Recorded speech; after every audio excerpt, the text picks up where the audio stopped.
द्वापरे समनुप्राप्ते तृतीययुगपर्यये जातः पराशराद्योगी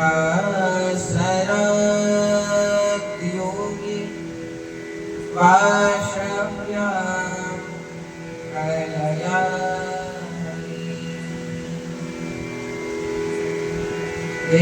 लाला शिवाजी बिहारी लाल की जय।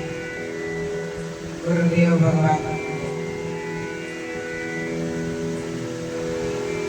द्वापर युग का महाराज अंत चल रहा था, अंत बड़ा निकट था, त्रेतीय युग चल रहा है। द्वापर युग त्रेतीय युग है ना। इसी युग में स्वयं पराशर वशिष्ठ जी पुत्र वाले, वशिष्ठ जी के पुत्र वाले सत्यम जी के पुत्र पराशर जी के यहाँ स्वयं भगवान हरि की कलावता श्री व्यास जी का अवतार होता। बोलिए व्यास जी महाराज की जय। व्यास जी को आप कोई सामान्य साहित्यकार ग्रंथकार ना समझिए, वो तो स्वयं भगवान के ही अवतार हैं। इसलिए तो कहा गया वाशव्याम कलया हरि। व्यास जी तो स्वयं ठाकुर जी के अवतार हैं। बोलिए जय श्री कृष्ण। महाराज इन्हीं की अवतार की तिथि आषाढ़ मास की शुक्ल पक्ष की पूर्णिमा आषाढ़ पूर्णिमा को ये अवतरित हुए थे, इसलिए इन्हीं को वृक्ष में गुरु पूर्णिमा बनाते हैं। तो ऐसा क्यों महाराज इन्हीं के अवतरित होने पर ही क्यों गुरु पूर्णिमा बनाते हैं?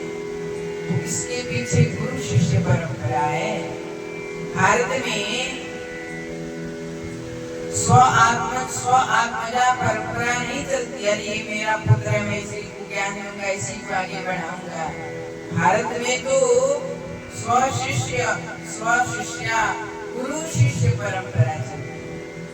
बोलिए गुरुदेव भगवान की जय। यहाँ पे नाग पुत्र को बड़ा बताया गया, स्वपुत्र को छोटा बताया गया। ये प्रारंभ कैसे हुआ महाराज? तो पूर्व समय की बात है।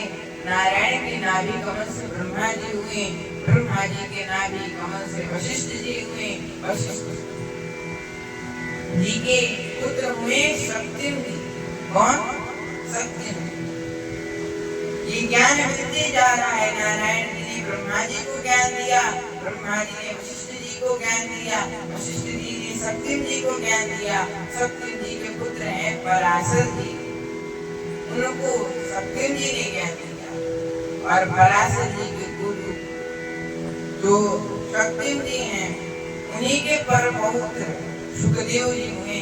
और पराशर जी के पुत्र तो हमने बताया ही व्यास जी। सुखदेव जी भी कोई सामान्य व्यक्ति नहीं थे, परम ज्ञानी थे, हंसानाम शिरोमणि थे, हंसों के शिरोमणि थे। ये गुरु शिष्य परंपरा चली आ रही है। यहाँ पे कई लोग प्रश्न किए, अरे महाराज जी ये तो गुरु शिष्य परंपरा है, तो पिता पुत्र परंपरा है, ये गुरु शिष्य परंपरा कैसे हुई महाराज?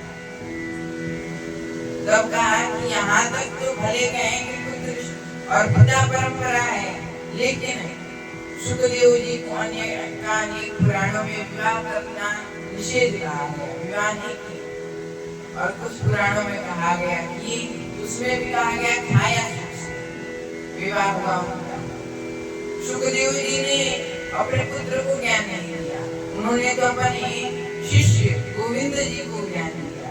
गोविंद जी की परंपरा में योगेंद्र जी को ज्ञान प्राप्त हुआ, और योगेंद्र जी की परंपरा में परम विद्वान परम शिरोमणि शंकराचार्य।